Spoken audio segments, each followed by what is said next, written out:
Okay. Got it. Perfect. Okay. So we got it. Good. You see your screen. All right. Welcome, everyone. Happy Notary Public Day. So sorry for the delay this morning. Hope it gave you time to grab your coffee, tea, a soda, whatever your drink of choice is. We're so happy to have you today. And we're so happy to have Leanne Burgess, who is a LinkedIn expert directly with LinkedIn. That's so exciting. So, Leanne, thank you so much for joining us today. I appreciate you. Yeah, it's great to be back. I was on a training with you guys a few months back, all about Google. So now we've shifted platforms. Yes, but that's so amazing because everyone loved that. And if you missed our Google Business Profile webinar we did with Leanne, you can find it on our YouTube channel. Leanne's going to go ahead and do this presentation. If you have any questions, please drop them in the Q&A so we can get them answered throughout the demonstration and at the end as well. Any commentary, you're certainly welcome to drop it in the chat. But I don't want to take up any more time to get started. So, Leanne, I'm turning it right over to you. Great. So this training is direct from LinkedIn, just to kind of put that out there. I'm one of, well, in last year's cohort, I was one of 30 chosen globally by LinkedIn for their marketing experts program. So we run various trainings throughout the year, all on brand building. This is specifically brand building, leveraging LinkedIn. There's a few others like analytics, and if you're going to be running like LinkedIn ads and stuff like that. So I am going to just to little disclaimer, I'm going to deviate slightly from this because there's some slides that may not be super applicable, but if you're running like big ad campaigns, this might not be, super relevant. So I will skip past that. So if you're wondering why I skip a slide or two, that's why. Okay. So brand building with LinkedIn. So kicking this right off, which brand inspires you to improve your brand strategy and why? Um, if anybody wants to just kind of pop into the chat, or I don't know if anyone can come off mute on their own.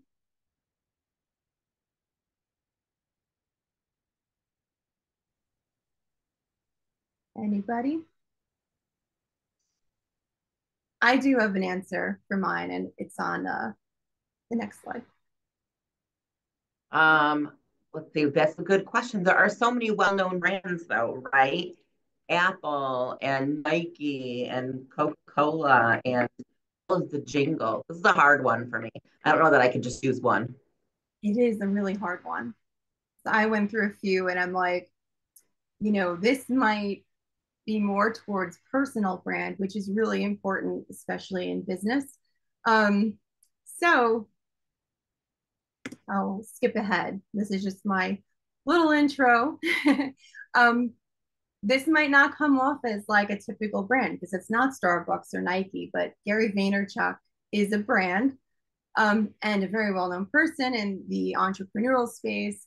VaynerMedia is his main company, and he has a few, but for me, it inspires me because he is very motivational. I'm an entrepreneur myself. Sometimes when I look for that extra motivation to get going, I listen to his podcast, and I always get some great nuggets of advice in that to keep going. So, um, a brand building rule that I go by is be authentic and just stay consistent. So, like when you think about building out like your personal brand, especially on LinkedIn, just be your authentic self. Talk about things that you know and you care about, and being consistent because then you get to stay top of mind. So, anyone after this have any kind of brand they want to bring up that inspires them, or is why you think it's a good example of a good brand?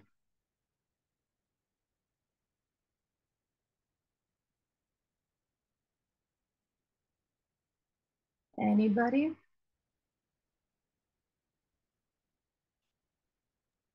Maybe just not enough coffee this morning. We're, Get we're some more working. coffee. Starbucks. We're still working on that caffeine fix. That's okay. Let's keep going. Okay. So, maybe a good question is how many of you are active on LinkedIn? Or is anybody active on LinkedIn? If you want to drop an emoji, I'll let you choose any emoji you want. Or with that emoji saying if you're on LinkedIn now currently. Even if you don't do a lot on there, do you have a profile there? Okay. We Mhm. do. We do have some people. Perfect. Oh, you know what? I just saw Brianna had said Stanley Cup.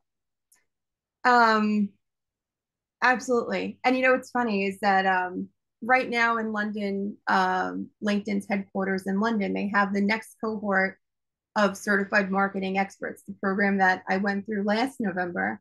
And they had invited a few legacy experts back to do presentations. And they gave out Stanley Cups to everybody. And it was branded with LinkedIn. So two top brands together. It's great. Um, okay, I love seeing that. LinkedIn is like, I'm a little biased. I don't work for them, but I'm constantly promoting LinkedIn because it's such a great platform, to connect and to build your brand out and build your business. So this training is for you. If you do have an understanding of marketing strategy and you didn't have to recently complete LinkedIn marketing strategy certification, but we're going to go over different types of brand strategy in that. I just want to throw out here real quickly, if you don't really have a brand yet, this is really good information to get your brand started, right? I mean, that would be the case. Some people on here, they just haven't worked toward that yet. It does take a little bit of time and thought as to what you want to do. So don't think this doesn't apply to you. This is great information for when you do start building your brand. Mm-hmm. And anytime throughout today, if you have any questions on LinkedIn, it doesn't even have to be about brand. LinkedIn in general, just ask. I'm happy to help. And then even offline, connect with me and any questions that pop up, just, shoot me a message. I'm always happy to help and talk shop, especially on LinkedIn. So coming out of this workshop, you'll be able to use strategic brand building content that's memorable, relevant, and impactful. Measure the success of your brand building campaign. So those might be some of the slides I might zoom past because we might not be doing brand lift studies right now. But let's continue. So brand building is like constructing a building. So to construct a building, builders survey the site, they plan the construction, build the structure, and check the quality of the building. So while like building a brand, we first need to lay the foundation. So to do that, by understanding brand building and its benefits. So we'll discuss content types that we can leverage to create a successful brand. So in your case too, because I know in the notary world, a lot are solopreneurs. So personal brand is extremely important. So let's continue here. Why should you build your brand? It's a very simple kind of question, I guess. Why is it important to have a good brand? Beyond sales, brand building benefits all aspects of your business. When you spend time and effort to build your brand, you stand a better chance of being the go-to option in your niche. While maximizing response based on cumulative effort. So before we go in, let's talk about some popular brands, which we've already mentioned one actually. Okay. So in the chat, enter the first brand that comes to mind for each of the following. So my laptop needs a fast performing processor. I need to organize customer data, and I need a drink to stay awake. That last one, we all know what that is.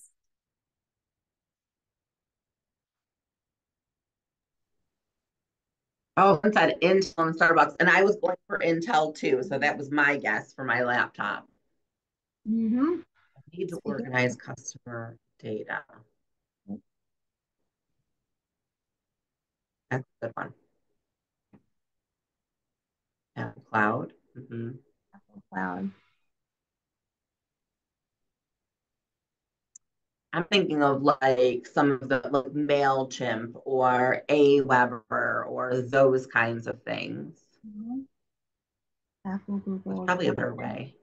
Those are all really good ones. Dunkin', yep, I'm a Dunkin' girl. Same. I go between both. I should just say in general, coffee. I did drink stay awake coffee, wherever that may be. Okay. So this is a really great example of what we call mental availability. So it is the brand's likelihood to be thought of in buying scenarios. Um, so in LinkedIn, there's a lot of really great insights that you can get through the B2B Institute. So one of their studies, and something they talk about quite often, is the 95-5 rule, which just always sticks with me, especially in business. And what that is that 95% of the time, buyers are out of market. So why it's so important to build out your brand is because you want to be who they think of when they are in market. And that's 5% of the time. So especially in anything business to business, it does take a little bit longer. Those sales cycles typically do take longer, but they might not be buying right now. So that's why you take the time and build up your brand. So mental availability means that your business has a greater share of mind. It's a really great it's a really great concept and kind of makes you think a little bit when you are positioning yourself out there. If you're creating content online, just being consistent is important because of this. So um, it's just a good thing to keep top of mind. So building that familiarity helps customers mentally associate your brand with the need that brought them into the market. So there's a reason why we think of Nike and Adidas when it comes to purchasing sneakers. 95% of the time, we're not buying shoes, but we're exposed to their brand. So with greater mental availability, prospects become comfortable with your brand and can recall it when it comes time to purchase. Your marketing can create memories with buyers to build mental availability. So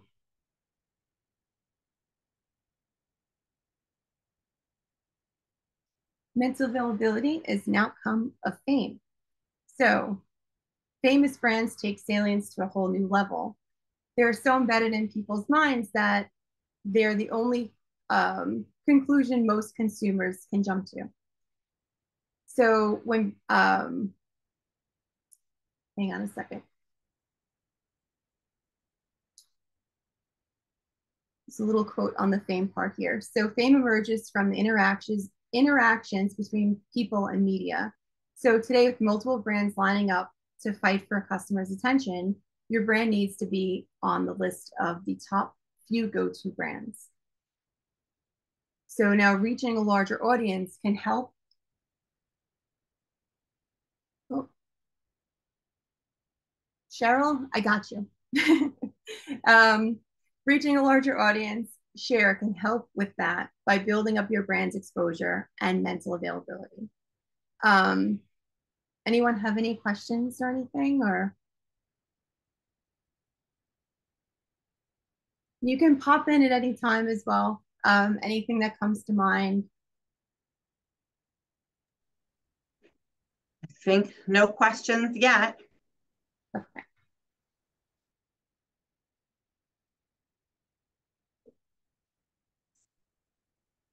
So brand building can help you overcome challenges that you may be facing. So you might have wished for some of these benefits for your brand at some point. So for example, like being able to pivot or offer your customers more products and services. So strong brands can enjoy category flexibility as they can offer more products and services and pivot when needed. Um, Distinguishing your brand from your competitors. This is a big one, like especially for me, because like in the marketing space, there's so many marketing companies. So like, how do you differentiate, right? Um, Stronger brands get a competitive advantage over others in their market, so which protects long-term revenue with high market share. High credibility among customers. Customer loyalty is another major brand benefit. Um, Even if a purchase is inconvenient or the price isn't the most competitive, customers still choose strong brands as they trust the brand and are familiar with it. So you think Starbucks or, you think Dunkin' maybe over just popping into like 7-Eleven, profitable sales, popular brands enjoy lasting mental availability that carries them through long B2B and B2C sales cycles by connecting them with customers at an emotional level.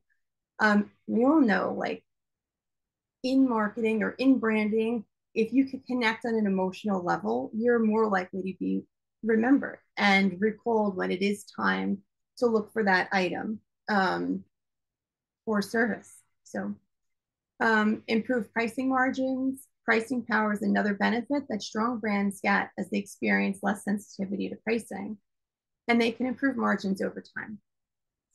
And then attracting the best talent. If you are in a spot where you're hiring, having a great brand can attract higher quality workforce.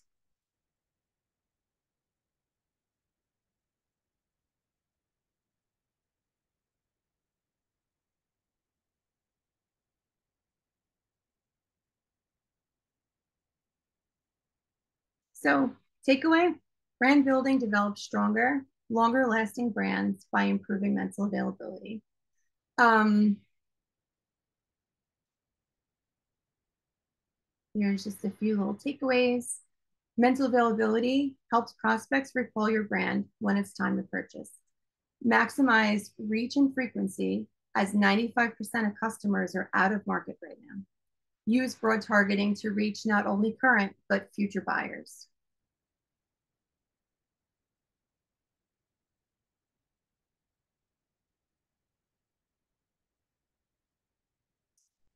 Okay, so creating effective content. This is really important, not just on an ad level, because this does, and the next few slides do go into ads on LinkedIn. I don't know if anybody is running ads or anything right now. Does anyone run ads on LinkedIn or? I'm going to say we tried to run a couple of ads, and this will be a conversation that you and I have at a later time. It wasn't, we didn't feel like it was the easiest process. It did seem like there were some unique circumstances in it that you really had to think about, and what made sense to put on there. So I don't think that we were as successful as we would like to be. And certainly, if anyone is thinking they'd like to run them, we can always do another webinar down the road. But yes, we tried, and it wasn't as successful as we would have liked it to have been. There is a specific training just on LinkedIn ads and just getting started. I will tell you that in the past few months, LinkedIn has rolled out a whole bunch of different new ad formats. So I was at their B2B indie agency event about a week or so ago. And what is really big right now are thought leader ads, which is really meaningful on LinkedIn because now you can actually target a specific niche and audience with like your personal brand. So it always comes back to your personal brand because people buy from people they trust, you know. Um, but just kind of going into the content part, why content is really important. You have that opportunity to talk about what you know, to show your expertise and establish thought leadership in your industry. So it is a very important part of building a brand online. So this will go into this will go into some of the the ads, but there are still great takeaways because a lot of times your setup of like an ad with the graphic and content can also mirror that on an organic post as well. So brand equity builds over time with consistent messaging. And I know I mentioned before, just like being consistent and authentic is really important. You build longer lasting brands by creating top of funnel content that humanizes your brand and connects with customers at an emotional level. So when they talk about like top of funnel is like your brand awareness. And it's kind of like going through your typical marketing funnel where you have your brand awareness at the top. Middle is the consideration when someone's kind of like considering to maybe use your service. And then the bottom of the funnel will be when they convert into a customer or client for you, or they've made a sale, or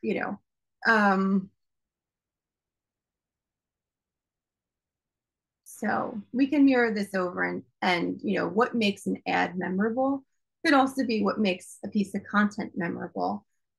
So if you guys can just pop into the chat, what do you feel makes each of these ads stand out? And like what do you feel makes them memorable or connects on maybe an emotional level? If you also want to drop in the chat, like which one appeals to you the most, 1, 2, or 3, all the way across.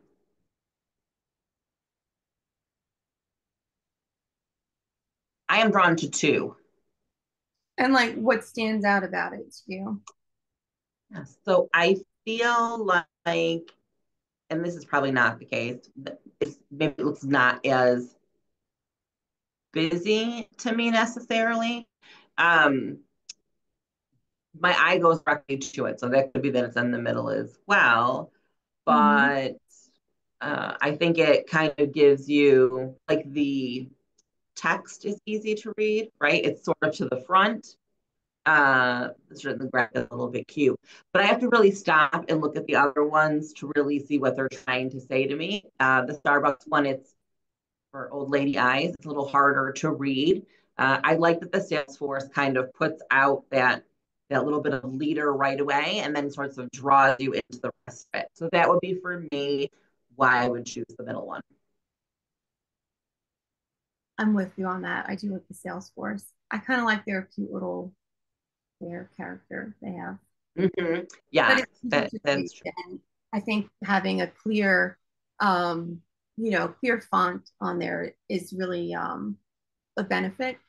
So also with when running ads as well, like that would be something you could easily test and say, hey, let's see how this graphic works versus maybe something that does look a little more busy and see what plays better.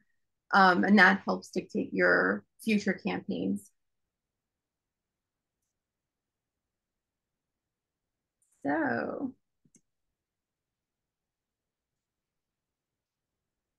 So someone has a question, Leanne, and the question is, what constitutes your brand? Is it just logo and tagline? When you say building your brand, what does that include? That's a great question. that's a really great question. I'm so glad you asked that question because I think it does come down to where you hear brand and you think of branding, and that with you kind of think maybe it's their logo and it's the colors and it's the font used. It's much more than that. It's the mission of the company, it's the brand voice, it's how they present themselves, it's the emotion it evokes. So brand is like a maybe an all encompassing term to show, it's not just the colors. That's kind of like what you recall when you think of, like, you think of Starbucks, you probably think of green, and their logo, it's memorable and it draws you back in. But brand is like kind of an all-encompassing term that best represents a company, um, that ties everything in together. It's that emotion, it's the positioning, it is the brand voice, and kind of what you want to be known for. Does that does that help? Yeah, but if you need further clarification, certainly feel free to drop a little note in the chat. I'm gonna heart emoji because it made perfect sense to me. And if it made sense to you, I'm gonna make you all emoji too. That was a really great question, though, because even talking with clients and in marketing who say, oh, I want to rebrand. What does that mean? You know, so a lot of times what comes to mind is like, I want to change my logo, and maybe I want to change some of like my website and kind of revamp that. But it goes like much deeper. Like, what are you known for? And, you know, kind of like the life of the company, I would think, you know, is it purpose driven? Is it, you know, it goes much beyond the logo and the colors used. But I do hear that a lot where it's like, you know, brand refresh, and it's like, ah, just change some colors and that. No, no, like let's do a whole overhaul. Maybe you've changed in the last 10 years and your mission is different or your purpose is different. And so that's like what comes to mind for me is all of those things that make up an overall brand. I love that question. Um, so what makes an ad memorable? So here we have on Intel. So these, of course, are the three earlier in the presentation. There were those three questions, like what comes to mind if your computer is slow. And so the data management for customers was Salesforce was their you know, their go-to for that, and then of course Starbucks. So so here Intel demonstrates creativity as it reaches out to the existing and out of market audience with bright colors. Um, yeah, I like that. Reading your chat as going through the ads here. That's interesting. So it didn't catch your attention. Yeah, that's a good point. That's actually a really good point because, you know, with the ads, like you want someone to stop scrolling and look and read your ad, but you want them to remember it too, especially if people are usually out of market. So that's a really great point, and definitely something to keep in mind if you're running any kind of ads or putting content out there. Um, so on the Intel one, they also used a different format. So they have the carousel ad format, which you can do as an organic post as well, which those play really well on LinkedIn. The Salesforce ad branding is on point, uses an interesting brand accent, their mascot, and it's a clear proposition that makes the ad memorable. We hope. um, so a study by the B2B Institute shows that using characters appear to have an 8% difference on average emotional score where branding element is present. Salesforce's B2B branding with its mascot hits on the emotional element that we rarely see in B2B branding. But it's just as important as in B2C because people are still human at work. And then the Starbucks ad is relevant as it targets a specific audience. People are high in emotions during the holiday season, and Starbucks here is effectively linking giving gifts on Christmas and holiday gift collection, which I only know this because I have a 15-year-old daughter who's obsessed with Starbucks. Their holiday menu dropped today. That's all I'm saying. Lee, can I ask a question? Sure. Some of this change or vary depending on who is, or would this be relevant across the board? Say that again. It sounded like it broke So up a would little. it vary depending on what? So we talk about, which one appeals to us most. Would those characteristics change depending on who our ideal audience and client is, or will all of these things be relevant regardless of who we were marketing or sending our ads out to? Yeah, that's a great question too. Very great question. So like when you are running ads on LinkedIn and actually any of the platforms, you would break down by like who you are targeting. So let's say you know, on the Intel one, storytelling, you have like a superhero character. Does that appeal more to a younger audience or an older audience? Or does that appeal more on depending on like the buyer groups you're targeting, like who your actual customer is. So what you would do in this case, and I will tell you, personalization and in ads and in marketing in general, even if it's an organic post, is really important and relevant, um, because you're talking to that specific audience and addressing a problem that they might have, that they might not know they have, but you're solving with whatever you're offering or selling. So it does actually matter. That's a really smart question because I think a lot of times people might throw an ad out there and be like, well, here's our service we offer, and just kind of do like a blanket ad. I'm going to target this huge demographic of ages 18 to 65 and up, but like everybody's at a different point in their journey, and what plays and what resonates with someone who's in their mid 20s might not be the same as someone who's in their mid 50s, you know. So you do want to adjust based on who you are targeting. And you can also see that when you do check out like on your analytics and see like who you are reaching and who's actually engaging.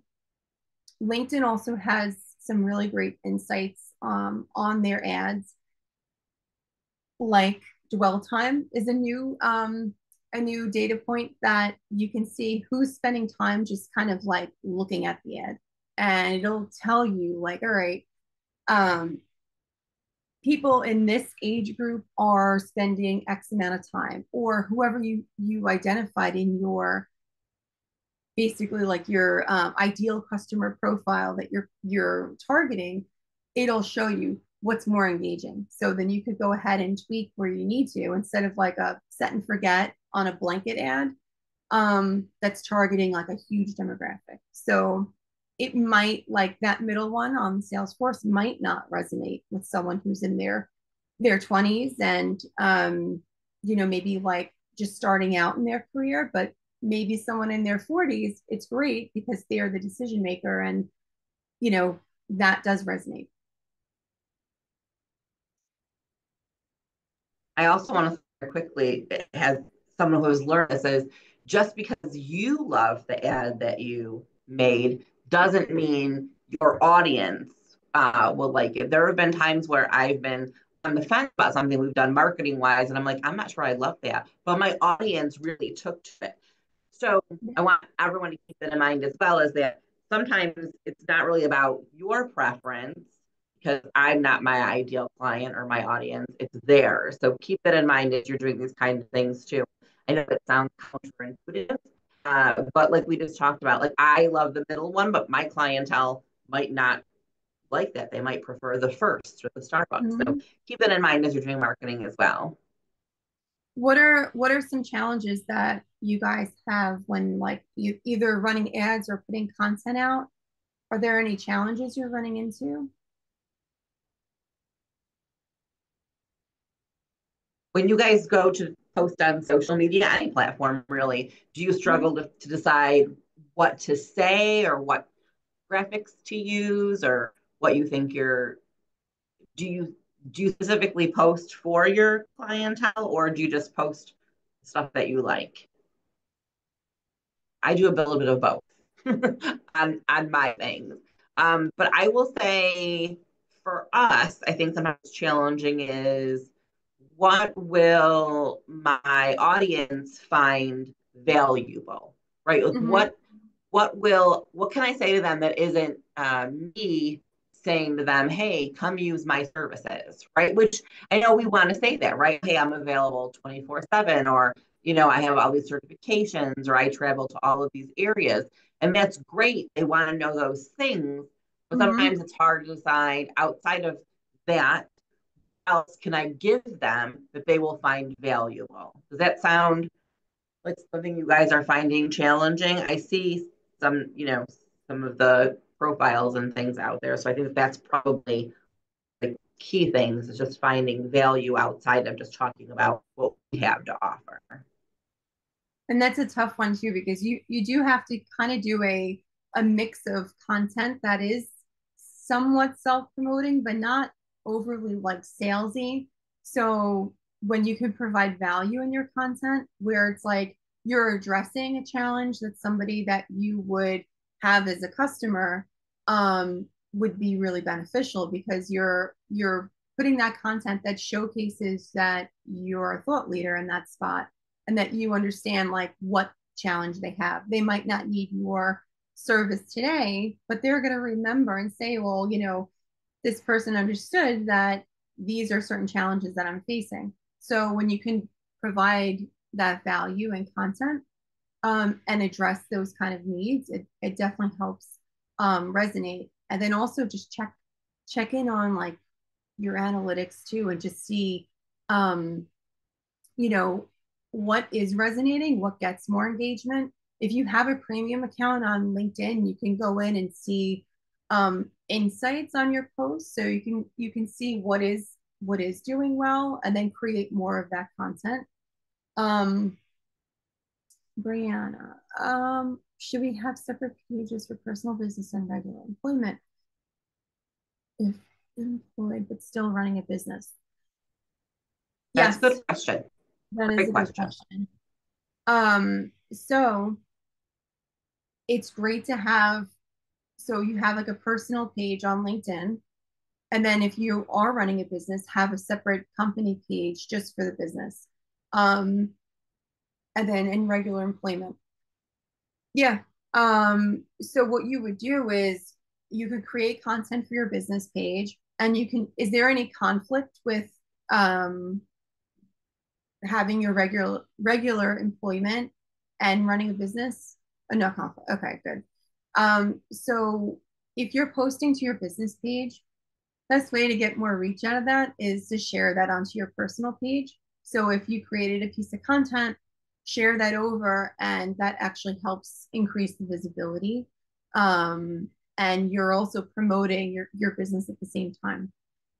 It is still important though to build out that personal brand. So, just kind of talking about things that things you see, and something that's like I found really interesting is in like thought leadership, things that on the day to day that seem like mundane and kind of like common knowledge might not be. Like I know for a fact you guys know more about the notary industry than I do. So if you're putting out that content, people are consuming it. What might seem like day to day to you is meaningful and valuable to other people. So just kind of keep that in mind when you're putting something together, or maybe not sure what to post. Just kind of be like, all right, top of mind, or this was interesting today, or I came across this customer who had this problem. Maybe other people are. So that definitely helps build that credibility in the space too. Time to create content and when to post and what to post when you have a limited amount of time towards preparing content. Miranda, so how often do you post now?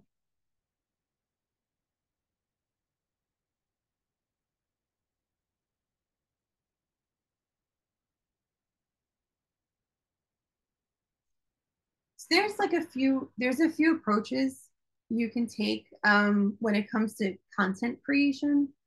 Like I know some people who I work with who will do not often at all. Okay. So this is what I would do. I would do like start a goal for yourself. Maybe if you could do them one post a week, and just say, maybe on a Sunday afternoon you batch out a few posts. So like I work with a few people who will literally spend a few hours on a Sunday and plan out their content for the next week or two. And so what that means is maybe they'll put together just a few simple posts, create a graphic. You can use Canva, which is a really great resource. I think we talked about that on the last one, but easy resource. Leverage things like AI. You can leverage ChatGPT for prompts. Um, I do that too. Like I'll say, hey, give me a few problems people are facing in X, Y, and Z. And just kind of getting those prompts to help you put content around that is really helpful. Um, but if you can start like once a week, it's a good starting point. Also curating content. So if you see like an article or something out there that maybe resonates with you, share it and give your insights. So that's another way.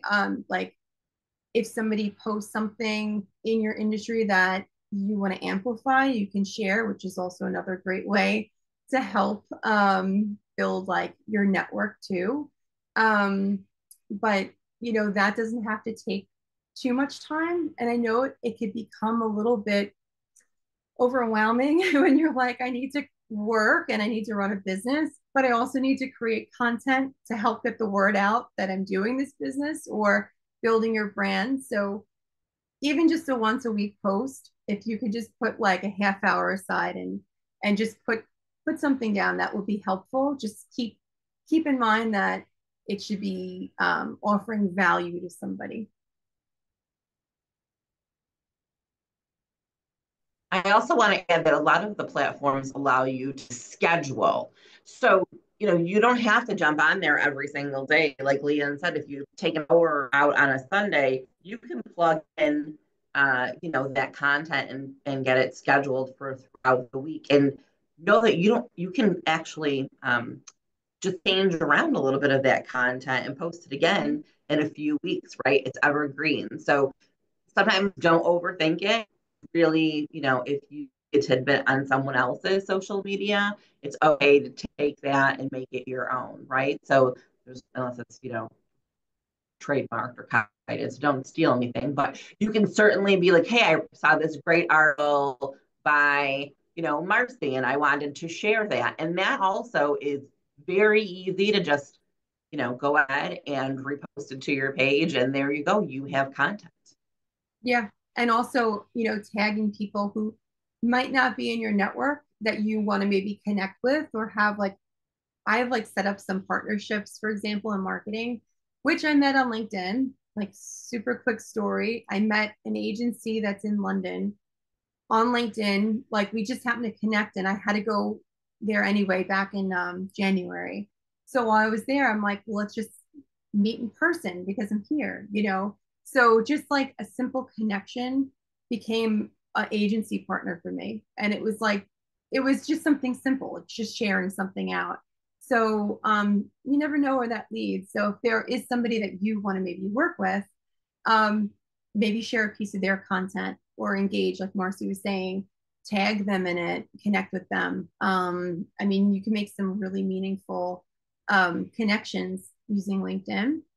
Um, so, Miranda, content calendars. Yes.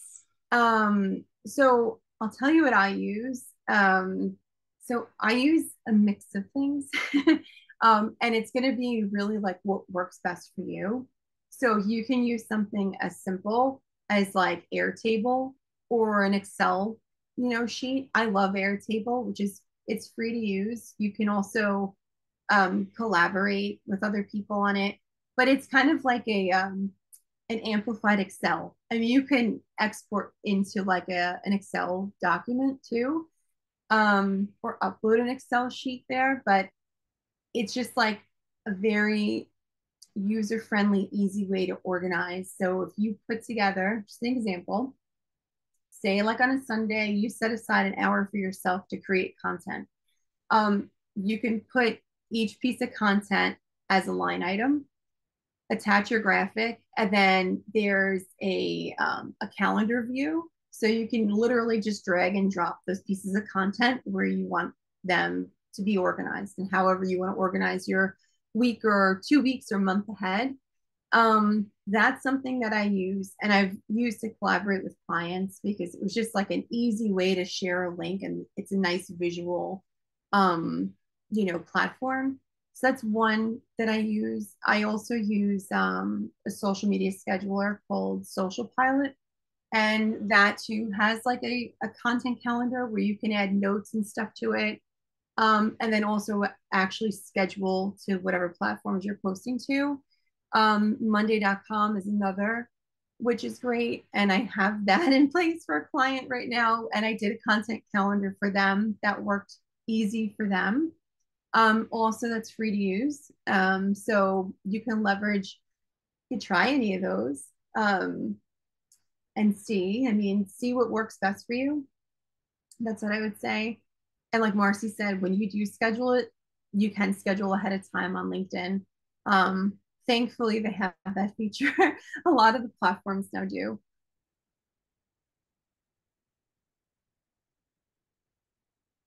Does that help on that front? Or Yes, great information. And thank you for the resources. sure, no, of course. Trust me, over the years, I've tested out a ton of platforms to see what works well. Okay, Monday.com. I'm putting them in here. That's one. Airtable, which just auto-corrected to sortable. Airtable and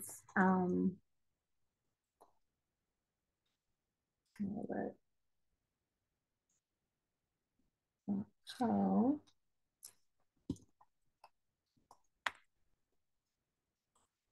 Mhm.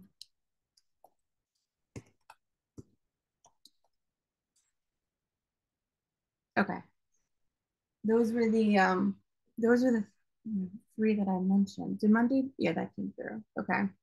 Um, and then of course like Excel or Google Sheets you can use to kind of organize your content. I'm going to Also drop in. We use Memcool. We really like that one a lot too. in Canva for graphics and Chat GPT for writing prompts and content. You just want to make sure it still has, if you do use ChatGPT for things, make sure it still has like the human element because there's so many that's like you could see it in a second that it's like, all right, that's all AI generated and it's not really authentic. But if you And that's do, correct. And I want to be brilliant, but ChatGPT isn't always correct either. So you really want to make sure you do your due diligence when you're putting information out there, that they're giving you the correct information. exactly. And now they just this past week have launched their search engine feature on there. So Yes. definitely a game changer. But I always fact check on there if I'd use anything. But what I do like to do is if I'm like stuck on an idea, I have like the paid version of that and I'll go in and do like their voice like dialogue so you can have a conversation with AI. So I'll be like, give me an idea of, whatever it is. I want to build out a new service offering, or what's a good niche I could focus on. Here's things that I am interested in and care about, and then it gives you a whole bunch of ideas, and you could literally go back and forth just speaking to it. So, um, I don't see. Oh, is it not? Oh, is it not showing, Marcy? Taking a look. Let's see. Do Oh, you know? no, I think yep, I'm going to copy and paste here. I think it just went to Yeah, I um, don't have an option. all to the host. Yep, I Okay. will throw it in there right now. Thank you for pointing that out. I I'm know, realizing right? panelist. Okay. I don't have an option for For everyone, everyone. Yeah. I threw it in here for you. Okay, perfect. Yeah, Canva I just threw in there too. They have AI features for content as well. But I mean, just for like your graphics to do something that's sized appropriately for any of the social platforms that you're using is a great one. Um, I always like to point out, be like, and there's a free version.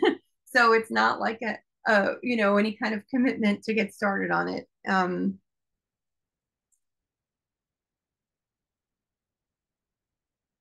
All those except for Social Pilot is paid, but it's like there's a low level tier that you can get if you're like scheduling out a lot across different platforms.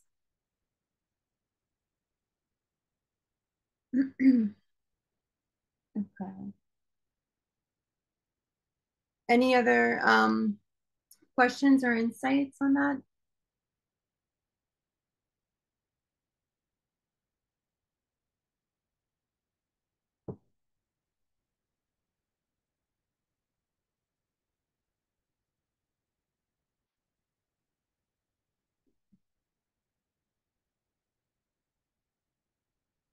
All right, moving along. um, so I know I've mentioned thought leadership a few times here.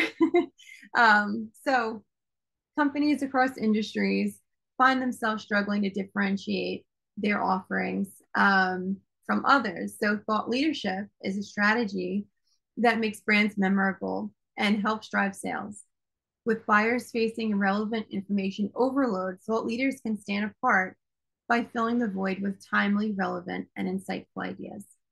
As buyers digest and connect with your thoughts and ideas, they begin trusting you and your brand as a reliable source.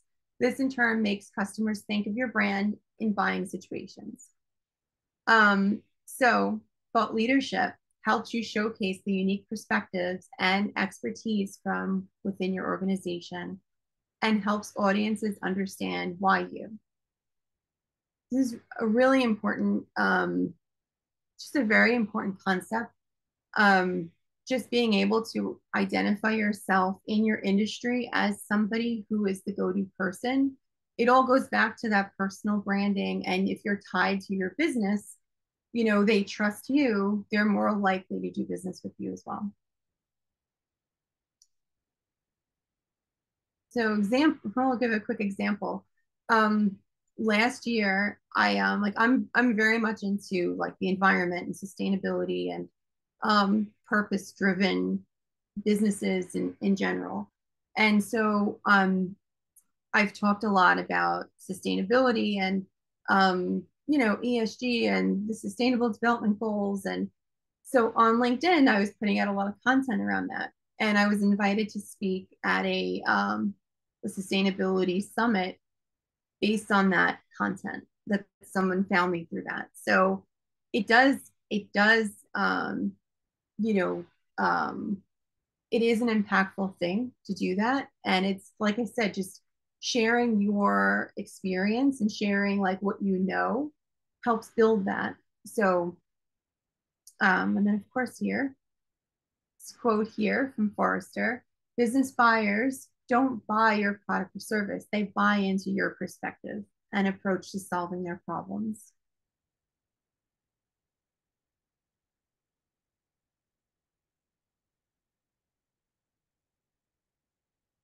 So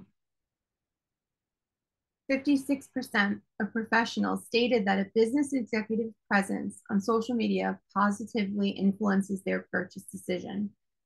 Maintaining an active executive presence on social has direct impact on the buyer's journey. Executive voices have an important role to play in driving holistic growth.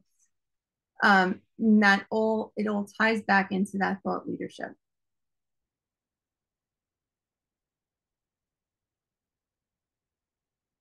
Which now, I mean, I think when this slide deck was put together by LinkedIn, they did not have thought leadership ads live yet, but they do now. So I think that would have been tied in on this point. Um,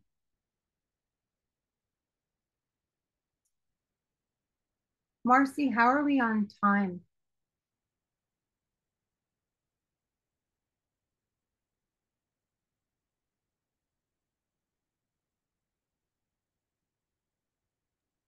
I was talking and I was muted. We're Oh, about at an hour. We're about at an hour, Leanne. So do you have a lot more to go, or do you want to stop for some Q&A? You let us know. yeah, yeah. We probably should because I don't want to go over. I know you have a day of speakers in that lined up, so Yes, thank I don't you. want to you know. Nope. So I'm going to open up. Does anyone have any questions that they want to ask Leanne about LinkedIn? It doesn't even have to be about this presentation. It can be some general questions. Let us know. We'd love to answer those. And we, as in Leanne. I'm going to skip to the very end. So a lot of the other slides were on ads and that too. So also, if I can just point out, if you guys can please scan, and there's a, this goes straight back to LinkedIn. It's a survey for today, and just share your feedback. That would be great, and I would really appreciate it. So it's Leanne Burgess for everyone who needs to put her name in. But Leanne, let me ask you a question. How important really is it to be on LinkedIn? So out of all of the platforms, LinkedIn is like, for me, it's my go-to. That is where I am the most. You have over 1 billion users on LinkedIn, active users. And when people come to LinkedIn, they're already coming there with a business mindset.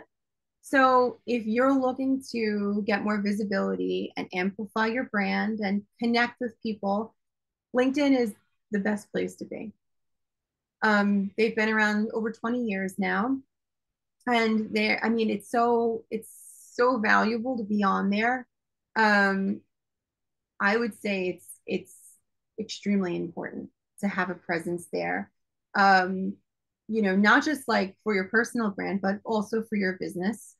Um, you know, Even on the organic front or the ads, you're able to reach a specific audience you want to get in front of.